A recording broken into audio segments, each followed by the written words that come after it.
If you're watching this video, you must have an idea that something within your business can be automated. That is awesome that you're going to get stuck into workflows. And this checklist will make sure that nothing is missed once you publish it. If workflows and automations seem completely foreign to you, I would encourage you to just go into workflows and open a draft workflow. And just have a play around with what's available. Take a look at the actions. There's a good chance that if there's a repetitive task that you're doing day in and day out, it can be automated to some degree. So if you're getting stuck or if you would like any assistance, please reach out to us. But otherwise, this checklist is just to make sure that you don't miss any sort of core internal functions, client communications, or system updates, such as updating opportunities. So it does not cover every single action that is available. It's not a list, it's just a checklist to make sure that things are considered before you set your workflow live. So I'll just walk you through it quickly, and then I'll let you get stuck into creating your workflow. So I'm just going to move this down here and go to a bit of the checklist. So when you talk about wireframing, if you're just starting off with your workflows, it's a good idea to start mapping out your journey. This is helpful later on once you have many workflows and you want to be able to know what is happening at any given time. If you're onboarding new staff, to be able to say, okay, this client is getting this communication, then we're getting notified for a task then. So if you take a look at this little flow chart that I've mocked up, you can see that here would be the workflow name in maybe a folder called Sales Pipeline Workflows. And then there are a bunch of things that are happening. So we're making notes here of certain actions that are happening, big actions going out to the customer or client, internal tasks as well as manual tasks. And you can make this look however you like. Some people do it in a document and just read it top to bottom. But for visual purposes, I've done it like this today. So here's where we're covering off all of the system settings, whether you want to allow reentry, time, stop on response, etc. And then if we scroll down here, we can see another workflow that has if or pathways and the different conditional pathways based on maybe tags being applied. So just to give you a glance at what that could look like. Once you start planning your workflow, you go, okay, yep, that makes a lot of sense. Moving on to the workflow creation, all of these 9 steps here, I would probably consider them when you're building out the automation and just having a think of, okay, what do we want? Maybe afterwards going and having a glance at this and seeing, okay, have we missed anything? Have we missed any internal notifications? Have we missed any notes on the contact record? Anything that needs to be added?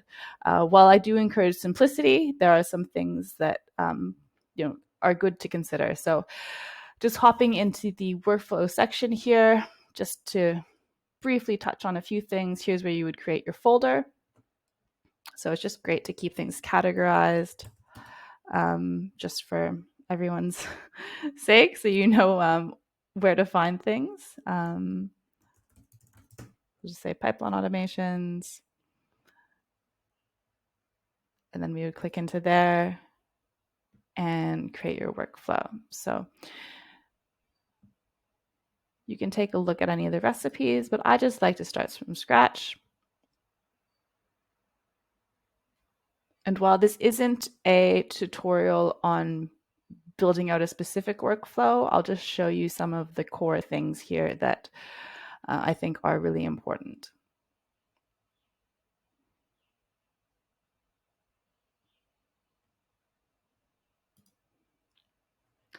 Just naming it.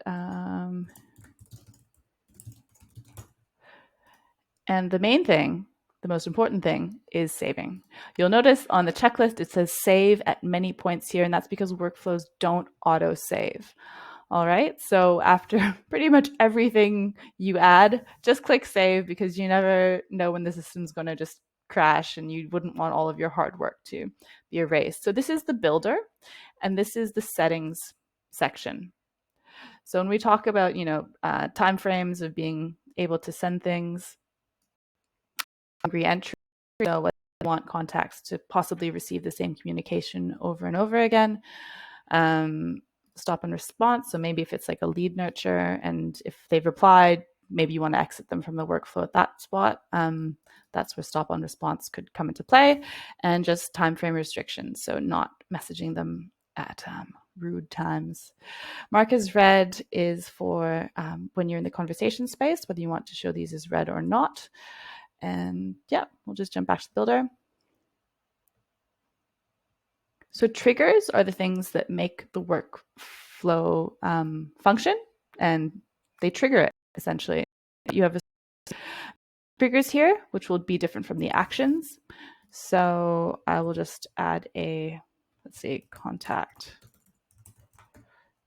We'll say contact created is going to be the trigger. There's also filters if you wanted to further define anything about your triggers. So that's going to be our main contact trigger. Save.